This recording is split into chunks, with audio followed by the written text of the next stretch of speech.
নতুন ইতিহাসের সামনে বাংলাদেশ বিশ্ববারে ক্রিকেটে একটা জাগরণী বার্তা তুলে রণাঙ্গনের মঞ্চে একের পর এক সফলতা ছিনিয়ে আনা টিম টাইগার্সরা এবার প্রতিশোধের নেশায় মত্ত ক্রিকেটের সংক্ষিপ্ত ফরম্যাটে।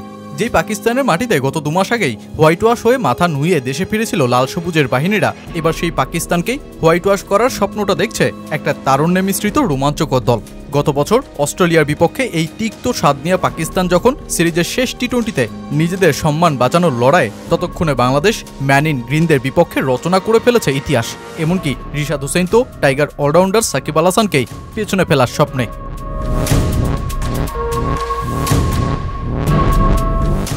লিটন দাস শ্রীলঙ্কাকে সিরিজে হারিয়ে বলেছিলেন তার টি-20 একাদশ হবে উইকেটের চরিত্র বুঝে। তাই তো বোলিংয়ে কখনো শরীফুল কখনো তাসকিন প্রতিপক্ষের রণকৌশল সাজানোর কাজটা কঠিন করে একাদশ সাজিয়ে সাফল্য পাচ্ছেন এই কাপ্তান। আর উইকেটটা যখন মিরপুরের, তখন স্পিন তো এই উইকেটের হৃদয়। শেখ মেহেদী আর রিশাদ হোসেন চাপে রেখে তুলছেন একের পর এক উইকেট।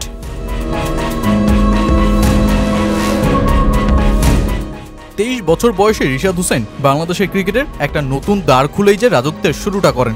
যেই লেগ স্পিনেই অনীহা ছিল বাংলাদেশ ক্রিকেটের, সেই অনীহাকেই আগ্রহে পরিণত করে নতুন এক মাইল ফলকের সামনে এই লেগই। এরই মধ্যে 40 ম্যাচে 48 উইকেট তুলে ফেলেছেন তিনি টি-20তে।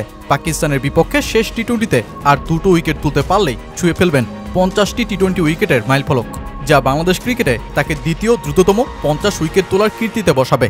পিছনে ফেলবেন সাকিব আল হাসানকে, আর বাংলাদেশের একমাত্র লেগ স্পিনার হিসেবে 50 উইকেট নেওয়ার কীর্তিটাও করবেন তিনি টি-20 ফরম্যাটে। ক্রিকেটে বাংলাদেশের সাফল্যের খাতায় আজও নতুন নতুন গল্প তৈরি হচ্ছে। এই তো পাকিস্তানকে প্রথমবারের মতন টি-20 সিরিজে হারানো, এমনকি ওয়েস্ট ইন্ডিজ ও জিম্বাবুয়ের পর তৃতীয় দল হিসেবে পাকিস্তানের বিপক্ষেই তো বাংলাদেশ টেস্ট, ওয়ানডে ও টি-20 3 সংস্করণে জিততে পেরেছে সিরিজ। কিন্তু এবার যে দলটার সামনে আরও বড় এক লক্ষ্য, ম্যান ইন গ্রিনদের সাফল্যে সর্বোচ্চ ধাক্কাটা দিয়ে ওদের হোয়াইট ওয়াশ করার। মিরপুরের উইকেট যখন পাকিস্তান শিবিরে চিন্তা বাড়াচ্ছে, তখন বাংলাদেশ দারুণ স্বস্তিতে। অবশ্য পাক অলরাউন্ডার ফাহিম আশরাফ এমন স্লো উইকেটের জন্য বাংলাদেশের ইন্টেন্টকে নয়, বরং দুষলেন আবহাওয়াকেই। বিপিএল হয় ডিসেম্বর জানুয়ারিতে, তখন আবহাওয়া ঠান্ডা থাকে, কিন্তু এখন গরম, ফলে পিচ একদমই আলাদা।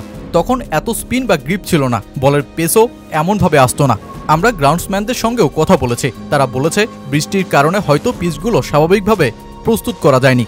আমি গত বছর এবং এবারও বিপিএলে খেলেছি, ওখানকার পিচ এখনকার চেয়ে অনেক ভালো ছিল।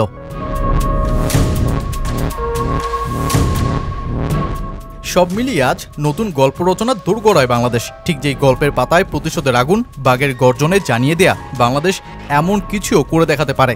আর সেই সাথে দলীয় মানসিকতায় একটা বড় ইতিবাচক পরিবর্তনের লক্ষ্যই তো সিরিজের শেষ ম্যাচ।